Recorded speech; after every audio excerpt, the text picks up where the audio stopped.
ई देखा हमरे मम्मी के, हमरे बिट्टी के, हमरे फ्लोरी के कैसे लेके सोई है हेया हमार फ्लोरी रानी, ठीक बा, दोनों जने सोवत है।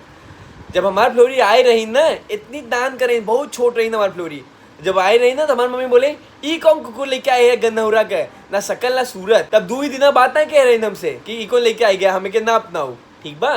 फिर ओकरे बाद हेया चालू हो गए सभी का। ए बिट्टी कहाँ भागा तू? बिट्टी हमारे समझ गए ए का होत बा, का होत बा।